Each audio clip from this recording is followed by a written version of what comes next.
여러분 안녕하세요. 여러분과 얘기할 이야기는 오늘 18강에는 바로 명의 대여자의 책임이 있습니다.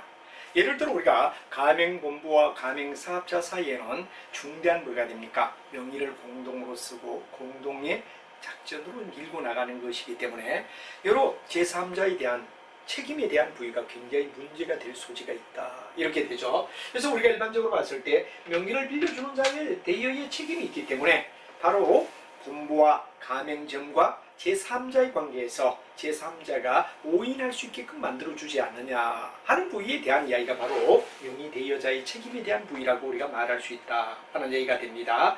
타인에게 자기의 성명으로 또는 상호로 왜 되느냐 그러면 영업할 것을 갖다가 허락해 주는 자, 그러니까 영업주로 왜 되죠? 바로 책임을 갖다 져야 된다고 오인하기가 쉽다 하는 얘기가 되죠. 그렇기 때문에 만약에 가맹사업자가 어떤 오류를 범했다 이럴 때는 가맹 바로 명의 대여자의 책임에 의하여 바로 연대하여, 그러니까 가맹본부와 가맹사업자가 연대해서 책임을 져야 되지 않느냐 하는 게 바로 명의대여자 책임론에 나오는 이야기가 된다는 얘기가 되겠죠. 그래서 거기도 보면 바로 여러분 중요한 이야기가 바로 일종의 하나의 명의대여자의 책임은 타인이란 말이 굉장히 중요하며 자기 성명 또는 상호로 뭐가 됩니까? 영업에 대한 것을 했기 때문에 영업주로 오인을 받게끔 한다는 얘기, 영업주로 오인을 받게끔 만들기 때문에 우리 일반 소비자가 볼 때는 당연히 가맹본부에서 책임을 져야 되지 않느냐 하는 오인을 만든다 이거죠. 그렇기 때문에 결론은 연대해서 가맹본부와 가맹사업자가 연대해서 제3자인 소비자에 대한 어떤 피해를 보상해줘야 된다는 의미 속에 바로 명의대여자의 책임에 대한 의의가 있다 이런 얘기가 되죠. 그럼 이런 바로 대여자에 대한 어떤 책임에 대하여 논한다면 바로 여기서는 아까도 말했지만 그 주요 단어들 타인, 자기 명의, 상호, 영업주로 오인, 연대하여 변제할 책임을 갖다가 가져야 된다는 결론까지를 갖다 제가 키워드로 나왔습니다. 그 말을 연결하고 그다음에 이제 그럼 이런 성립이 되게 하는 방법은 뭐가 되느냐? 외관과 그 다음에 외관이 부여하는 내용과 외관이 신뢰하는 이야기의 핵심 단어를 우리가 한번 잡아보자 이겁니다. 예를 들어 외관 존재는 명의대여자의 성명이나 또는 상호가 외부에 노출되어야 된다 하는 말이 되겠죠. 그래서 우리가 예를 들면 CU 편의점, 정말 우리가 CU라는 이야기에 뭐가 되냐면 명의대여자의 성명이 분명히 외관상 존재한다 이거죠. 명의대여자의 영업인 듯한 외관, CU의 편의점이니까 CU 본부에서 우리가 모든 걸 하겠지 하는 외관 존재를 갖다 준다는 데서 명의대여자의 성명과 또 상호, 그럼 명의대여자의 영업인 듯한 외관, 이게 있을 때 우리는 뭐가 되느냐 그러면 외관 존재라고 우리가 말할 수 있다 하는 키워드를 선생님이 제시하며 외워라 그러죠. 그 다음에 이제 두 번째로 외관 부여라는 말이 나옵니다. 외관 부여, 이건 바로 계약이 되어 있고 그 다음에 일방적 승인이 가능하며 그 다음 명의를 갖다 해야 되느냐 그러면 나중에 사용해야 된다는 요 세 가지, 계약이 된 상태, 일반적으로 승인을 해서 그 다음에 명의 사용을 갖다 우리가 행해질 수 있게끔 만들어준다. 그러는 바로 외관이 부여된 상황, 계약이 있어야지.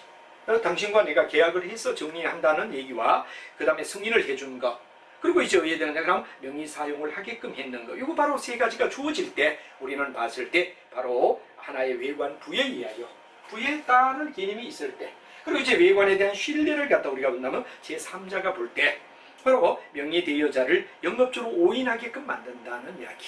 그래서 우리도 바로 여기에 중요한 이야기는 바로 제3자로 하여금 명의대여자로 영업주를 오인하게 만든다는 이야기가 될 때 외관 신뢰란 말이 되는 겁니다. 그 단어가 될 때 이 세 가지가 이루어질 때 뭐가 되느냐? 명의자의 책임으로서 반드시 우리는 어디에 되느냐 그럼 해야 된다는 얘기가 되고, 효과 부위에 본다면 명의대여자인 영업주와 그 다음에 영업주로 오인하게끔 만드는 내용과 그리고 연대하여 변제 책임을 져야 된다. 연대 책임. 이 연대 책임론을 갖다가 얘기하는 근거가, 법적 근거가 뭐가 되죠? 명의대여자이기 때문에 책임을 져야 된다. 그래서 이제 근거는 뭐가 되느냐 그러면 아주 중요한 이야기는 바로 그렇죠. 명의 대여자의 책임은 제3자에게 중대한 과실을 갖다 줬을 때는 바로 명의 대여자의 책임과, 그러니까 서로 예를 들면 명의 대여자가 바로 영업적으로 오인하게끔 만들었기 때문에 명의 대여자의 책임으로 예를 들면 변제해야 된다는 얘기로 설명이 된다는 얘기가 되겠죠. 연대 책임론을 져야 된다는 얘기가 된다는 게 아주 중요한 얘기가 된다 하는 얘기가 되겠습니다.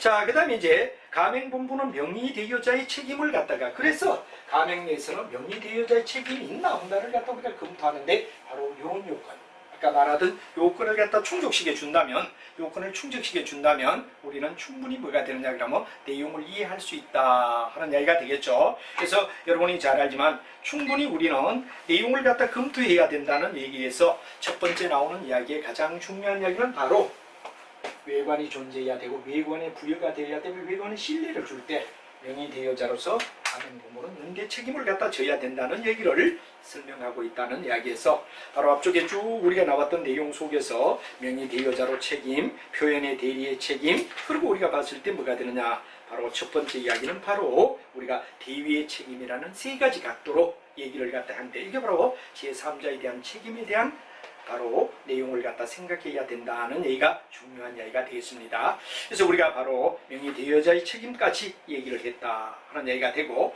그 다음에 이제 우리가 중요한 얘기는 직접 책임이 있습니다. 누가 직접 책임자냐, 여기에 따라 이제 직접 책임에 대한 내용을 갖다 우리가 살펴보자 하는 얘기가 또 하나의 중대한 내용으로 우리가 생각할 수 있습니다. 자, 첫 번째 나오는 게 뭐가 되느냐, 직접 책임이 있습니다. 직접 책임. 예를 들어 우리가 직접 책임에는 어떤 거 있느냐 하는데, 첫째는 누가 잘못했느냐가 과실이 확실하게 드러날 때 우리는 과실 책임이라고 얘기를 하죠. 과실 책임이라는 하는 가맹본부의 바로 주의 의무를 갖다 위반했다. 또 직접 가맹본부가 부담해야 되죠. 이럴 때는 과실이 가맹본부다. 그러면 과실에 대한 책임으로서 자기가 반드시 본부가 져야 될 거 아니냐 하는 얘기가 바로 개념의 첫 번째가 되겠죠. 가맹본부의 주의 의무를 위반했다. 주의 의무를 위반했다. 그래서 주의 의무를 위반했기 때문에 뭐가 되느냐 그러면 직접 가맹본부가 잘못했다 그럴 때 과실에 대한 이야기가 만약에 확정이라면 직접 본부의 부담으로 돌려야 된다 하는 게 바로 과실의 책임이 되겠죠. 예를 들어 물건 자체가 본부에서 주는 물건에 문제가 있다. 그럼 이거는 가맹본부가 반드시 줘야 된다는 얘기가 되겠죠. 그래서 가맹본부가 주의 의무를 위반해서 물건 잘못 만들어가지고 소비자에게 줬다 그래가 가맹사업자가 책임질 일은 아니고 가맹본부의 과실이기 때문에 가맹본부의 책임으로 돌려줘야 된다는 얘기가 중요한 얘기가 된다는 얘기가 되겠습니다. 그걸 여러분 생각하자 이거죠. 그 다음에 이렇게 되기 위해서는 가맹사업과 관련이 있으며 제3자에게 발생된 손해를 갖다 우리가 성립요건은 바로 이겁니다. 성립요건은 우리 책에서 보다시피 바로 가맹사업과 관련되고 제3자에게 손해를 발생했으며, 이럴 때는 가맹본부의 과실로 우리가 인과관계를 따질 수 있기 때문에 바로 가맹본부가 책임을 져야 된다 하는 얘기가 성립요건이 되는 거죠. 그래서 가맹본부의 과실 검토가 되어서 만약 이런 상기 요건이 충족되면 제3자에게 바로 재무, 바로 본부가 책임을 져야 되고, 만약에 본부가 책임을 지지 않으면 바로 손해배상을 갖다 청구할 수가 있다. 손해배상 청구가 될 수 있다. 손해배상 청구. 바로 가맹본부가 이런 여러 가지에 의해 되는다 그러면 자기들이 과실에 대한 걸 갖다가 나타냈을 때는 바로 손해배상, 만약에 자기가 처리해주면 다행이지만 안 해줄 때는 손해배상 청구를 할 수 있는 권한이 있다 하는 얘기가 과실에 대한 책임에서 우리가 이해를 해야 될 이야기다 하는 말이 되죠. 그래서 과실의 책임을 첫 번째로 얘기할 때 직접 책임져야 된다. 두 번째는 제조물에 대한 책임. 아까도 제가 얼핏 얘기를 했습니다만 물건 만드는데 잘못되어서 소비자에게 피해를 줬다면 물건 만든 사람의 책임이 아니냐 하는 게 또 하나 뭐가 되느냐 그러면 직접 책임으로 본다 이거죠. 그래서 우리가 일반적으로 봤을 때 그게도 시장에서 유통되는 상품에 결함이 생겼다. 그래서 손해를 가져왔다. 불법 행위가 되었다. 그러면 손해배상 책임은 당연히 바로 제조물을 만든 사람이 책임을 져야 되지 않느냐 하는 얘기가 바로 의의에 나오는 얘기가 되겠죠. 그래서 바로 첫 번째 의의는 바로 우리가 봤을 때 시장에 유통되는 물건에 대해서 바로 손해를 줬다. 제3자에게 손해를 줬다. 그럼 제조업자나 판매업자가 뭐가 되냐? 불법 행위에 의하여 일어났다 그럴 때는 손해배상 책임을 당연히 져야 된다 하는 말이 제조물에 대한 내용이라고 얘기하죠. 그리고 이제 제조물에 대한 어떤 범위는 어떻게 우리가 잡느냐 하는 이야기가 되는데, 그래도 선생님이 준 내용 속에서 제조물에 뭐가 되냐 그럼 바로 일종의 하나의 그 책임의 적용의 범위를 갖다 우리가 살펴보자 이거죠. 적용의 범위. 적용의 범위는 바로 제조물이 나와야 되며 동산이나 부동산에 대하여 구성할 때 바로 제조 가공된 동산을 말한다. 그래서 우리가 봤을 때 제조 또는 동산으로서 가공된 동산, 그리고 이제 중요한 게 무형의 서비스, 동산 플러스 무형의 서비스까지 이게 왜 되느냐 그럼 바로 그 대상이 될 것이다 하는 말이 되겠죠. 그래서 유형의 물건 만드는 것도 중요하지만 바로 무형의 서비스까지도 제조물의 책임에 포함되어야 된다는 얘기로 설명을 한다는 게 알아둬야 할 이야기다 이거죠. 그럼 이런 제조물에 만약에 책임을 갖다 성립하기 위해서는 어떠냐? 제조물 자체를 갖다 하는데 결함이 있었다는 얘기. 그래서 제조물에 대한 결함이란 말을 갖다 우리가 살펴보면 제조물에 대한 결함은 어떤 거냐 하는 이야기가 되는데, 제조물에 대한 결함은 바로 제조하는 과정 속에 설계상의 문제, 표시상의 결함, 안전의 결여, 손해배상에 뭐가 되느냐? 계면성, 그리고 종합적이고 구체적이어야 된다 하는 말이 우리가 알아야 할 가장 핵심 단어다 하는 말이 되죠. 결함이라는 말은 제조나 설계나 표시상의 결함을 갖다 가졌고 안전성이 결여되었다라고 얘기할 때 우리는 바로 제조물의 결함 존재라고 말할 수 있다 하는 말이 되죠. 그 다음에 거기에는 이제 그러다 보면 이제 책임에 대한 주체가 누구냐? 책임에 대한 주체가 누구냐 이럴 때는 바로 제조업자나 그리고 제조업자로 오인시킬 수 있는 자, 그 다음에 이제 제조업자로 뭐가 되냐? 오인시킬 수 있는 표시가 된 자, 요걸 갖다 여러분이 알아둬야 된다는 게 아주 선생님이 바로 키워드로 잡아준 내용이 되죠. 제조업자로 오인시킬 수 있는 자, 그리고 공급한 자. 이게 바로 우리가 봤을 때 뭐가 되느냐 그러면 일종의 하나의 반드시 책임을 져야 할 내용이다 하는 이야기가 중요한 이야기가 되겠죠. 그래서 이제 제조물에 대한 책임이 성립하는데 책임의 주체가 돼야 된다는 얘기가 되죠. 책임의 주체가 돼야 되고, 근데 이제 면책 사유는 뭐가 되느냐? 존재하지 않는다. 이렇게 될 때 면책 사유는 결코 존재할 수가 없다 하는 이야기를 갖다 면책 사유의 부존재란 말을 쓰죠. 그리고 이제 중요한 이야기는 바로 입증에 대한 책임이 있다. 민법은 반드시 뭐가 되느냐? 입증을 갖다 해야 된다 이거죠. 내가 이런 일이 있어서 입증이 돼야 되고 또 거기에 대하여 책임을 갖다가 소송을 제기해야 되는데, 민법 기본 농신에 의하여 입증 책임론은 바로 우리가 져야 된다는 얘기가 되죠. 그래서 일반 민사의 원리에 의하여 입증 책임을 갖다 우리가 바로 져야 된다 그러는 게 민사 책임의 바로 입증의 책임, 민법의 기본 원칙이며 입증 책임을 져야 되면 일반 민사법의 원리에 의하여 진다는 세 가지 단어가 중요한 이야기가 된다 하는 이야기가 되죠.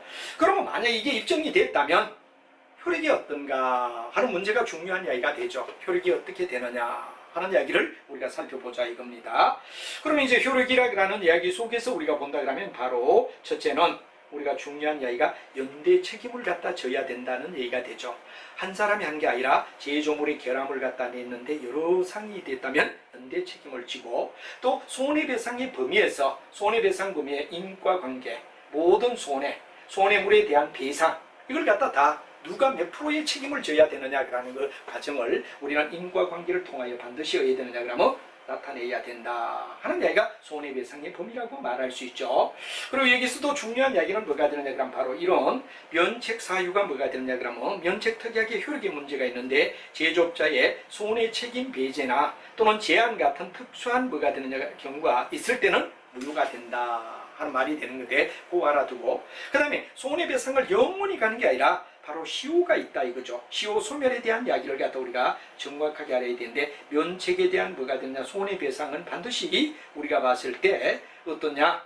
바로 일종의 손해배상은 우리가 봤을 때 손해배상 책임자를 아는 날로부터 3년, 손해배상 책임에 대하여 뭐가 되느냐? 배상자를 아는 날로부터 3년, 그 다음에 공급한 날로부터 10년, 그게 바로 뭐가 되느냐? 그 손해를 발생한 날, 이런 것들이 뭐가 되느냐? 손해배상의 청구 소멸시효라는 얘기가 중요한 이야기가 되죠. 다시 한번 손해배상 책임지는 자를 안 날로부터 3년. 그 다음 뭐가 되느냐 그러면 제조물의 공급 날로부터 10년. 손해가 발생한 날로부터 가산한다. 이제 그게 아주 중요한 이야기가 되죠. 기준점은 손해가 발생한 날로부터, 제조일로부터는 10년, 손해배상 책임을 아는 날로부터 3년. 이게 바로 뭐가 되느냐 그러면 바로 손해배상 청구에 대한 뭐가 되느냐 시효를 갖다 얘기하는 이야기다 하는 이야기를 여러분이 알면 되죠. 자, 그래서 우리가 일단 그 내용을 갖다 이해를 하고 가맹본부는 제조물에 대한 책임을 검토해야 된다는 얘기가 바로 중요한 이야기가 되겠습니다. 그러니까 가맹본부는 바로 제조물에 대하여 책임을 갖다가 검토한다는 얘기, 이게 굉장히 중요한데 거기에 나오는 뭐냐, 가맹본부는 제조한 상품에 대한 책임을 져야 되며 가맹사업자나 고객이 입은 손해 배상 책임을 져야 된다 하는 말에 가맹사업자 또는 고객이 입은 손해 이 내용에 대하여 배상 책임을 진다 하는 말이 가맹본부의 제조물에 대하여 어떻게 되느냐 바로 내용으로 돼야 된다는 얘기가 되겠죠. 그 다음에 보증에 대한 바로 담보 책임이 있습니다. 가맹본부나 또는 아니면 뭐가 되느냐 가맹본부는 반드시 품질에 대한 보증 그리고 안전성에 대한 보증 이거에 대하여 뭐가 되느냐 보증에 대한 담보 책임을 갖다 져야 된다는 얘기가 보증에 대한 담보 책임이다 이렇게 되죠. 그리고 이제 중요한 이야기는 소비자의 이론 속으로 본다면 정말 물건 산 소비자가 무슨 책임이 있습니까? 잘못 물건 만들고 그걸 바로 판 사람들에게 책임일 거란 말이야. 그래서 소비자 보호 이론에 보면 사업자의 표시나 광고에 의존할 수밖에 없다.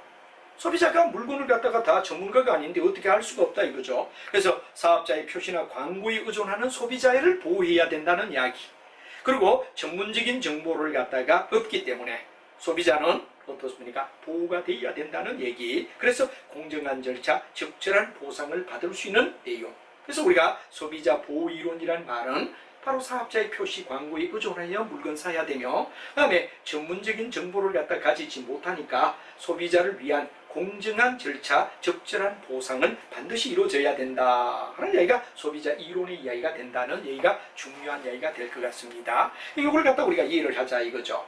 그리고 이제 우리가 중요한 마지막에 결의와 입법론은 제3자가 개입된 분쟁 제3자가 만약에 개입되었다 이럴 때 소비자의 구제의 필요성이 있고 이제 이게 점차 의해되느냐 그러면 바로 증가되고 있는 추세다.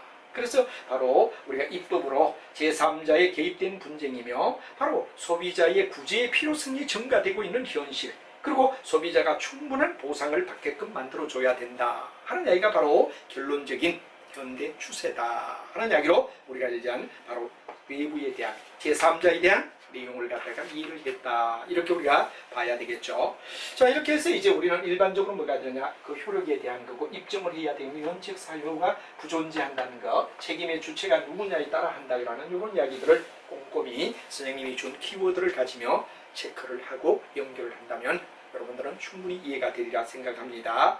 그럼 이제 우리가 다음 이야기는 뭐가 되느냐 다음 시간 이제 우리가 살펴봐야 할 내용은 그건 뭐가 되느냐 그럼 바로 일종의 하나의 가맹계약이 종료되었을 때 우리는 가맹본부와 가맹사업자가 계약을 갖다가 성립해가지고 그 다음에 진행할 때 권리 의무가 어떤가 그 다음 제3자에 대한 바로 손해배상은 누가 쳐야 하느냐 내부 문제와 외부 문제가 끝났죠. 그러면 이제는 바로 뭐가 되느냐 바로 가맹계약이 종료가 되었을 때 가맹계약이 종료된다면 어떻게 우리가 가맹 종료를 갖다 해야 되느냐 하는 이야기를 갖다 우리는 고민해야 되는데 그게 바로 가맹계약의 종료라고 하는 5장의 종료 이야기를 갖다 우리가 한번 살펴봐야 된다는 얘기가 되죠. 계약이 이제 끝나는 단계 계약이 성립되고 성립이 되면 바로 내부적인 권리 의무가 어떠냐 그러니까 제3자에 대한 바로 외부에 대한 책임이 어떠냐 여기까지 이야기가 되죠. 그럼 이제 가맹계약이 종료되면 우리는 과연 어떻게 처리가 되어야 되느냐 하는 이야기를 여러분하고 살펴봐야 된다는 게 아주 중요한 이야기다 이런 얘기가 되죠. 자 그래서 가맹계약이 종료되었을 때 가맹계약의 종료에 대하여 설명하라 뭐 이렇게 우리가 시험에 나올 수도 있고 25점짜리로 나올 수 있죠. 그럴 때 여기에 대한 가맹계약에 대하여 의의는 어떻고 다음에 가맹사업자가 이제 취할 수 있는 예를 들어 사업자가 갱신을 요구할 때 갱신을 요구한다는 말은 다시 더 again 연장하는 걸 갖다 우리는 갱신이라고 얘기하겠죠. 이런 과정이 어떻게 연결되느냐 하는 이야기를 우리가 한번 살펴봐야 된다는 게 아주 중요한 이야기가 되겠죠. 그래서 가맹계약의 종료가 되었을 때 일어날 수 있는 이야기들, 즉 우리가 봤을 때 계속적 거래관계, 가맹본부와의 관계가 어떻게 되느냐, 이 법률적으로 어떻게 우리가 돼야 되느냐 하는 이야기가 되고, 그 다음에 이제 우리가 일반적으로 봤을 때 여기서 이제 나타나는 여러 가지 내용 속에서 보면 가맹계약의 갱신은 바로 갱신 요구권이 있을 수 있다 이거죠. 갱신을 해주세요. 그리고 사업자가 요구할 수가 있고, 가맹본부가 이제 그걸 갖다 거절할 수도 있다. 갱신을 거절할 수 있다 하는 이야기가 되죠. 갱신을 거절할 때 의하느냐 하는 문제가 되죠. 그 다음에 이제 우리가 봤을 때 또 왜 되느냐 그러면 가맹계약이 자동 갱신되느냐, 부당한 계약의 경우는 뭐가 되냐, 갱신이 거절될 수도 있다. 이런 얘기가 이제 바로 우리가 봤을 때 다음 시간에 우리가 얘기하는 계약 갱신, 이제 계약의 기간이 완료되었을 때, 앞쪽에는 계약이 진행될 때의 과정을 우리가 쭉 얘기했다면 갱신을 어떻게 이끌어갈 것인가 하는 이야기를 우리가 이제 한번 또 살펴보며 정리가 되어야 된다는 얘기가 중요한 이야기가 될 것 같습니다. 자, 여러분, 우리는 이제 가맹계약의 갱신에 대한 이야기를 쭉 우리가 같이 봤는데, 그 일종의 종료가 이루어지면 가맹계약에 대하여 가장 대표적인 게 다음에 리바이벌 될 수 있게끔 계속되게끔 갱신을 얘기합니다. 그래서 자주 시험에서 가맹계약에 대하여 갱신에 대하여 설명하라 하는 말이 바로 여러 가지 의미되느냐, 내용 전체 속에서 가맹계약의 성립과 내부의 어떤 권리 의무, 외부의 권리 의무, 제3자에 대한 어떤 보호, 그리고 이제 가맹계약의 종료를 나타내는 이야기에서 종료 속에서 갱신을 우리가 보도록 하자 이겁니다. 보통 갱신이다 이럴 때 갱신의 가장 중요한 이야기는 바로 의의는 일종의 서술은 이런 거죠. 계약의 만료를 얘기하며 거래 관계가 지속될 것, 이게 대하여 뭐가 되느냐 그럼 바로 우리가 바로 거래를 계속해서 예를 들어 계약 기간이 완료되었을 때 다시 할 수 있는 걸 갖다 우리는 갱신이라고 말한다, 그런 얘기가 되죠. 그래서 가맹본부와 가맹사업자가 서로 선택할 권리, 예를 들어 가맹사업자가 거절할 수도 있고 가맹본부가 거절할 수도 있고, 아니면 둘 다 의견이 연결되어서 지속적으로 나갈 수도 있는 갱신이 일어날 수도 있다 하는 이야기가 바로 선택권, 선택의 권리가 다 있다 하는 이야기에서 일단 간단한 서술을 달고, 그럼 가맹사업자의 갱신 요구권에 대하여 우리가 한번 생각해보자 이거죠. 만약 가맹사업자는 갱신을 요구할 수 있다 하는 말을 갖다 얘기했는데, 그게 가장 키워드는 계약기간의 만료 전, 아주 중요합니다. 계약기간 만료 전 6개월, 그리고 180일이라는 말이 굉장히 중요합니다. 그리고 180일부터 90일까지, 6달째부터 3달째까지 사이에 가맹계약 갱신을 요구해야 된다. 누가? 가맹사업자가. 가맹사업자 요구에 의하여 이루어지는 경우에는 바로 180일, 90일 사이에 가맹계약에 대하여 갱신을 요구해야 된다는 얘기가 있죠. 그러면 정당한 사유 없이 이를 거절하지 못한다.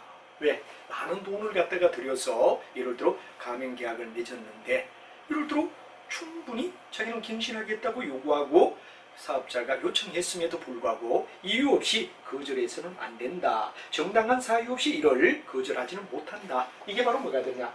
즉 가맹사업자의 갱신 요구권에 대한 의의다 이거죠. 그리고 법정은 우리가 일반적으로 법적 성질을 갖다 얘기하는 키워드는 바로 형성권이라는 말과 확정 판결과 같다. 바로 형성권이 있으며 가맹본부의 승낙은 이에 근름하는 확정 판결을 요하지 않으며, 그 다음에 뭐가 되느냐? 단독의 의사표시로 효력을 발생할 수 있다 하는 이야기로 여러분이 거기에 제가 키워드를 갖다 줬는 게 형성권, 그리고 이제 두 번째 얘가 확정 판결을 요하지 않으며 바로 가맹사업자의 뭐가 되느냐? 단독 의사표시에 효력을 발생한다 하는 말이 법적 성질이라는 얘기가 되겠죠.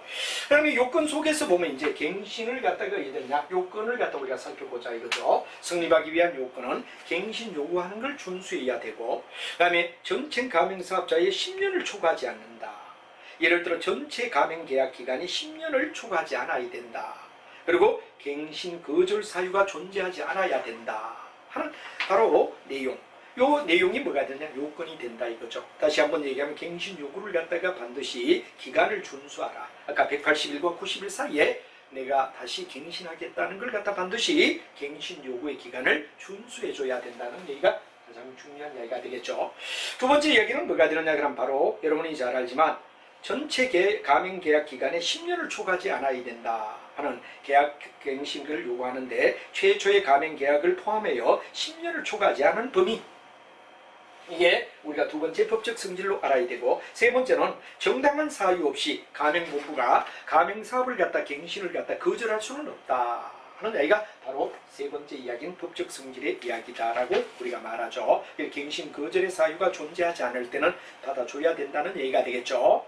자, 그 다음에 이제 우리가 중요한 이야기는 행사의 방법을 갖다 얘기합니다. 쭉 우리가 키워드를 가지고 연결을 하며 다시 한번 얘기하는데, 행사 시기의 방법은 여러분 잘 알지만 뭐가 되느냐 그러면 바로 서면을 가지고, 서면이라는 말이 굉장히 중요합니다. 그 다음에 물론 구두로도 무방하다. 그러나 서면, 입증을 위하여 서면이 되어야 된다는 이야기가 굉장히 중요하죠. 종이로 쓰는 걸 갖다 우리는 서면이라고 얘기하고, 서면은 나중에 법적 뭐가 됩니까? 근거가 되기 때문에 반드시 증명이 되어야 된다는 얘기가 중요한 이야기가 되죠. 그래서 이제 서면으로 우리가 이야기하고, 그 아예 여러 가지 비용 증명을 서면으로 요구하는 게 바람직하다 하는 이야기가 중요한 이야기가 될 것 같습니다. 자, 그 다음에 이제 가맹본부의 갱신에 대한 거절권에 대하여 우리가 생각해보자. 그 가맹사업자는 갱신을 요구하는 그 이야기, 이 법적 성질, 성립요건, 행사 방법, 그리고 효과, 요까지를 우리가 이야기를 했다면, 이제 중요한 이야기는 뭐가 되느냐 그러면 가맹본부의 갱신에 대한 거절권은 어떤가 하는 이야기를 우리가 한번 살펴보자 이거죠. 자, 그럼 가맹 계약자는 바로 갱신을 갖다 요구했다. 요구하는 데 대한 얘기를 했다면, 본부가 만약 갱신을 거절한다면 어떻냐 얘기죠. 예를 들어 가맹사업자의 갱신 요구에 대하여 일정한 갱신 거절 사유가 있을 시, 이를 우리는 어떻게 되느냐, 갱신 거절권이 인정될 수 있다. 핵심 이야기는 세 가지입니다. 갱신에 대한 요구가 있을 때, 일정한 갱신 거절 사유가 존재되면 갱신을 거절할 수 있다 하는 이야기 세 가지. 그래서 갱신 요구가 있을 때 일정한 갱신 거절 사유가 존재한다면 거절을 할 수 있는 권한이 있다 하는 게 바로 본부가 가지는 갱신 거절권이 된다는 얘기가 되죠. 그럼 갱신 거절의 사유를 갖다 우리가 본다면 여러 가지가 있습니다만, 가맹급의 지급 의무를 제대로 지키지 않았다. 갱신에 대한 거절 사유를 우리가 쭉 보면은 지급에 대한 의무를 제대로 지키지 않았다. 그럼 이제 이게 아무래도 우리가 봤을 때 뭐가 됩니까?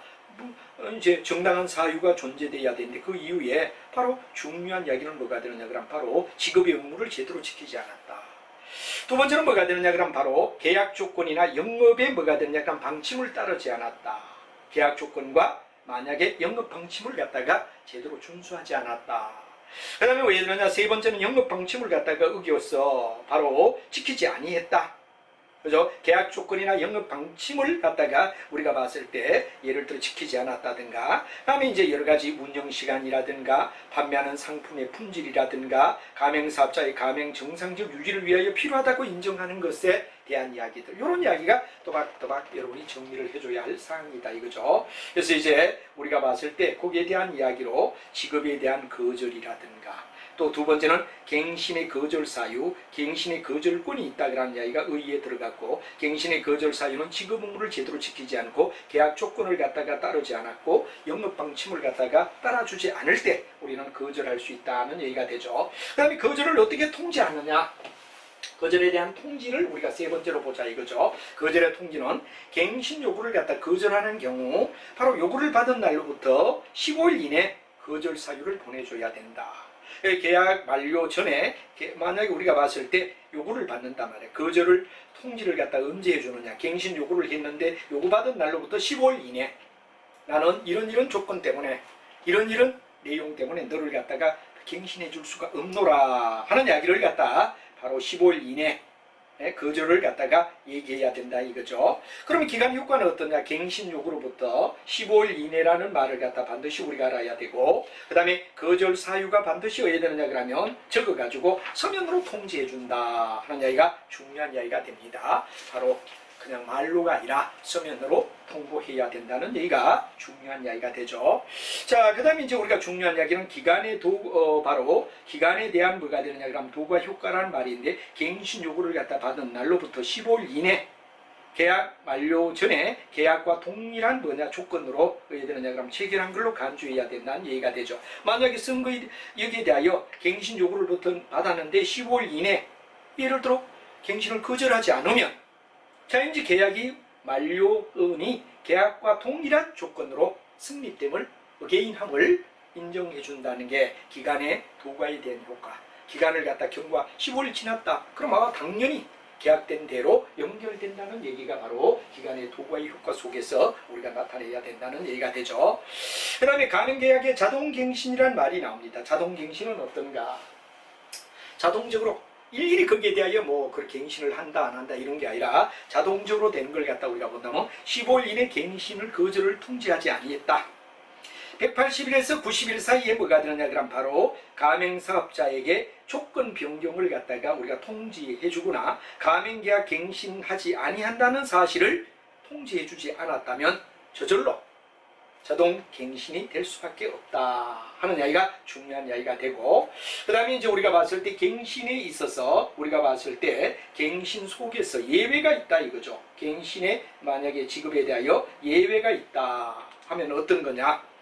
계약 만료일로부터 60일 전까지 이의를 제기하거나 또는 천재지변이나 부득한 사유가 있다 할 때는 예외가 될 수 있다 하는 이야기가 중요한 이야기가 됩니다. 가맹계약의 자동갱신에서 예외가 있다면 계약 만료되는 날로부터 60일 전까지 이의를 제기하거나 아니면 예를 들어서 천재지변이나 아니면 대통령령으로 정하는 부득이한 사유가 존재할 때는 가맹계약의 자동갱신을 갖다 우리는 어디에 되느냐 예외로 볼 수 있다 하는 이야기를 여러분이 알아야 되고, 예외 효과에서 선생님이 적어놨는데 예외를 반드시 알아둬야 됩니다. 계약이 만료되는 날로부터 60일 전까지 이의를 제기하지 않았거나 천재지변이나 부득이한 사유가 있을 때 이런 것들을 여러분이 연결하며 이해를 해주면 좋겠다 하는 말이 되죠. 그 다음에 이제 만약에 부당한 갱신에 대한 거절은 어떻게 되느냐. 그런데 갱신을 갖다 요구를 갖다 거절했을 때는 직접적인 제재, 직접적인 어떤 제재를 갖다 요청하든지 아니면 뭐가 되느냐, 불공정 거래에 대한 행위로 시정이나 시정권고나 과징금을 부과한다는 얘기가 굉장히 중요한 이야기가 되겠습니다. 그래서 불공정 거래 행위에 시정조치, 그 다음에 여러분 잘 아는 시정권고, 과징금 이런 이야기로 해석이 된다는 얘기를 불공정 거래의 경우를 알면 되겠다 하는 이야기가 되겠죠. 자, 이렇게 해서 우리가 앞에 얘기했던 내용의 반복이 되지만 키워드를 가지며 계속해서 예를 들냐 그러면 키워드에 나타난 내용들을 하나하나 살펴가며 우리가 보자 그런 얘기가 되고, 그 다음에 계약에 대한 뭐가 되느냐 그러면 해지에 대한 경우를 우리가 생각해 보자 이겁니다. 자, 계약을 갖다 해지한다, 가맹계약을 해지한다 그럴 때 여기서 가맹계약 해지에 대하여 설명하라 그러고 점수가 나올 수 있죠. 그걸 갖다 우리가 한번 쭉 같이 한번 살펴보도록 하자 하는 이야기가 중요한 이야기가 될 것 같습니다. 자, 그래서 가맹계약에 대하여 예되느냐 그러면 해지는 어떠냐 그러면 바로 가맹계약은 혼합계약이다. 한 가지 계약이 아니라 전체적인 혼합계약의 성질을 가지고 있고, 그러다 보니까 여기는 위임 요소가 있다 이거죠. 그래서 이제 중요한 이야기는 그렇게 되고, 당사자는 언제라도 예되느냐 그러면 서로 해지할 수가 있다 하는 조건을 여러분이 가맹계약이 가지는 일반계약과 다른 특수성을 얘기해 주는 겁니다. 첫째는 위혼합계약이라는 이야기, 그리고 예되느냐 바로 책임을 갖다가 넘겨준다는 위임의 요소가 있고, 그리고 언제라도 상황이 맞지 않을 때는 거절할 수 있다 하는 이야기를 먼저 생각하는 것이 일반 계약과는 달리 바로 특수한 내용이다 하는 이야기를 여러분이 알면 되겠죠. 자, 그 다음에 가맹계약의 적법성을 갖다 우리가 생각한다면 가맹적법에 대하여 해지에 대하여 의의를 갖다 우리가 얘기하고 여러 가지 만약에 내용 속의 적법성을 우리가 생각해 주자 이거죠. 그러면 여러분이 잘 알지만 바로 가맹계약의 해지의 적법성을 우리가 얘기한다면 계속계약이다. 뭐 하다가 말았다 이게 아니라 계속계약이다 얘기죠. 일방적 의사만으로는 어디에 되느냐 그러면 바로 법률관계 장래에 대한 향을 소멸하는 거다. 다시 한번 얘기하면 계속적 거래를 갖다 얘기하는데 그게 일방적 의사 표시만으로 법률관계를 갖다 소멸하는 걸 갖다 우리는 가맹계약의 해지라는 얘기로 설명할 수 있다 하는 얘기가 되죠. 근데 해지 사유를 갖다가 반드시 명시하는 게 일반적이다. 만약에 해지를 한다 그럴 때는 반드시 우리가 봤을 때 정의는 일방에 의하여, 그래 가맹본부나 가맹사업자 중에 한 사람인 일방에 의하여 법률관계의 장래에 대하여 어디에 되느냐 그럼 바로 소멸을 얘기한다. 소멸은 더 이상 하지 않는다는 얘기가 되죠. 그리고 바로 해지 사유를 이때는 반드시 명시해줘야 된다는 게 아주 중요한 얘기다 하는 말이 되겠습니다. 자, 그럼 이제 해지권이 발생한 원인은 여러 가지가 있습니다. 첫째는 해지권이 발생하는 이야기 속에서 법에 의하여 해지할 수 있는 이야기, 법정해지라는 얘기가 나오죠. 법정해지는 바로 법률 규정에 의하여 발생하는 이야기. 그래서 법정해지는 법률 규정에 의하여 발생한 거, 법적 해지권의 발생 원인은 가맹계약의 해지와 똑같다라는 얘기가 되죠. 그래서 법률 규정에 의하여 만약에 법정해지, 그런 이야기를 법정해지라고 합니다. 예를 들어 채무이행에 대하여 불이행에 대한 해지권, 돈을 제때 물건값이나 또는 가맹금에 대하여 여러 가지 이행을 갖다 제대로 하지 않더라. 그럼 채무불이행에 의하여 우리가 해야 되는 자가 바로 법에 의하여 금지시킬 수 있죠. 또 사정변경에 의한 해지권이라는 말이 나옵니다. 사정변경에 의하여 계속 보증관계를 갖다 해가 된다면 곤란하기 때문에 이제 사정의 변경에 의하여 우리가 봤을 때 해지할 수 있다. 당사자의 변경. 그 다음에 우리가 봤을 때 뭐가 되느냐, 채권 재무의 등가에 대한 현저한 균형을 이룰 때 이제 어디에 되느냐 그러면 우리가 봤을 때 파괴가 되고 시장성이 상실되었다. 예를 들어 시장이 우리가 쭉 이렇게 장사를 해야 되는데 시장이 어디에 되느냐 그러면 상실되었다. 계속 거래가 이루어질 수가 없다 그럴 때 바로 이거는 우리가 해지가 되어야 된다는 얘기가 되죠. 그리고 공통된 전제가 뭐가 되느냐, 상실되었을 때 예를 들어 법령 개정이나 사정 변경이나 공통된 어떤 전제 이런 걸로 어디에 되느냐 그러면 공통된 전제로 우리가 상실되었을 때, 그리고 기타 중대한 불신행위가 있을 때 예를 들어 변경된 영업표지를 갖다가 따르지 않는다든가 영업표지에 대하여 뭐가 되느냐 동의를 해주지 않는다든가 중대한 불신행위가 있을 때 이때 어디에 되느냐 그러면 우리가 봤을 때 바로 우리는 해지를 발생할 수 있다는 얘기가 되는 거죠. 그래서 법정해지에 대한 이야기는 바로 여기 나오는 이야기로 다시 한번 얘기하면 법정해지는 법률의 규정에 의하여 채무불이행에 대한 해지권이라든가 두 번째는 뭐냐, 사정변경에 대한 해지권이라든가 또 예를 들어서 이제 만약에 사정변경에는 당사자의 어떤 변경이나 등가관계의 어떤 내용 파괴라든가 시장성이 상실되었다. 그리고 예를 들어 공통된 전제가 상실되고 중대한 불신행위가 생겼다는 5가지. 이걸 여러분들 생각하면서 사정변경에 대한 해지권을 갖다 얘기할 수 있다는 얘기가 중요한 이야기가 되겠습니다. 그래서 이제 다시 한번 얘기하면 해지는 법에 의하여 법정해지가 되는 거죠. 법률에 의하여 해지할 수 있는 내용, 법정해지가 있고, 두 번째는 뭐가 되느냐, 당사자 간의 사정에 의한 해지, 사정에 의한 변경에 대한 해지. 이걸 갖다 우리는 생각하고 다시 한번 얘기하면 법정해지는 바로 법률 규정에 의하여 해지하는 걸 얘기합니다. 예를 들면 채무불이행 이야기. 이게 가장 대표적인 법정해지의 첫 번째가 되고, 두 번째는 이제 사정변경. 사정변경은 당사자가 변경된다든가 등가관계가 파괴된다든가 시장성을 상실한다든가 아니면 뭐가 되느냐, 공통된 전제가 상실된다든가 아니면 기타 중대한 불신행위가 있다, 그런 이야기를 선생님이 적어놨는데 그 내용을 가지고 우리가 적어주면 충분히 이해가 되리라 생각하고 바로 법정해지에 대한 이야기 전제를 우리가 쭉 했는데, 이미 우리는 2번 리바이벌 하는 거기 때문에 키워드를 갖다 제가 여러분에게 드리며 자꾸 연결해서 다시 한번 앞에 배웠던 내용을 한번 쭉 같이 한번 리뷰하고 있다라는 이야기를 생각하시며, 역시 반복, 그리고 거듭된 반복에 의하여 거듭거듭 자꾸 리뷰를 해줌으로 해서 여러분 그냥 외워가지고 다 안다면 좋은데 다 빨리 외우기가 어려우니까 이제 저는 1부, 2부, 3부를 연결하며 자꾸 연결하는 이유가 바로 그런 내용이 되고, 3부에 가면 아예 문제를 놔놓고 풀어가며 우리가 같이 보고, 지금은 이제 어야 되죠, 1부에 배웠던 내용의 키워드를 가지며 계속해서 해야 되느냐 그러면 한 번 정도 점검하며 다시 한 번 점검하는 형태. 그리고 역시 암기는 어떻죠? 리바이벌 하는 수밖에 없다 이거죠. 1부, 2부, 3부로 가며 이제 뭐 1부 한 번만 자세히 설명하고 끝났다, 연결이 안 돼요. 이제 여러분들이 거의 뭐 직장인이나 또는 빠른 시간 내 합격을 갖다 원하는 분들이 태반입니다. 그래서 어떻게 이걸 갖다 빨리 해주느냐는 앞에 한번 이 일부에서 리뷰를 쭉 우리가 내용 점검을 빠른 속도로 한번 해봤고, 두 번째는 키워드를 가지고 정리를 하고 있고, 3부에 가면 뭐가 되냐, 문제를 가지고 이제 직접 해설해 놓은 내용을 가지고 우리가 진행하는 쪽으로 하고 있다는 것도 알며, 역시 거듭거듭 반복, 귀에 익숙해지는 거, 그리고 머리로 생각하는 거, 손으로 쓸 수 있는 거, 이 세 가지가 연결될 때 우리는 완성될 수 있다 하는 이야기를 강조드리며, 반복되고 또 뭐 강의 스타일이 여러분하고 또 안 맞는 사람도 있겠죠. 그러나 반복하는 게 가장 좋다.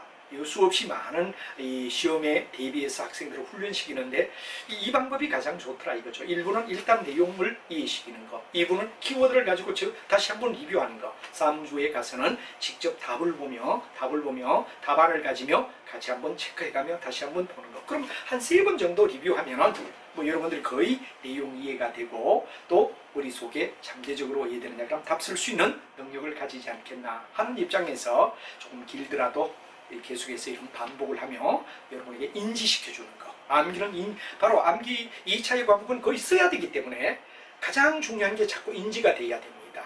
그래서 이제 여러분에게 듣고 또 그 다음에 여러분들이 왜 되느냐 머릿속에 기억을 하고 그리고 이제 마지막 완전히 자기 스스로 쓸 수 있는 단계까지 가는 거는 이제 한 번 딱 봐가지고는 절대 안 된다는 걸 거듭 강조드리며 귀찮지만 이렇게 반복해서 여러분이 기억력을 충실하게 해야 된다 기억해서 나중에 시험장 갔을 때 힘들지 않게끔 친숙하게끔 만들어 간다는 게 아주 중요하다는 이야기를 드리며 좀 여러분들이 귀찮더라도 반복 이렇게 여러 가지 각도에서 따라 주십사 하는 이야기를 다시 한 번 더 드리며 이제 다음에는 약정 해지. 법정 해지에 대한 이야기를 했죠. 법에 의한 해지에 대한 이야기였다면 약정 해지는 어떤가 하는 이야기를 다음 시간에 여러분하고 또 연결하도록 하겠습니다. 여러분 매우 수고했습니다.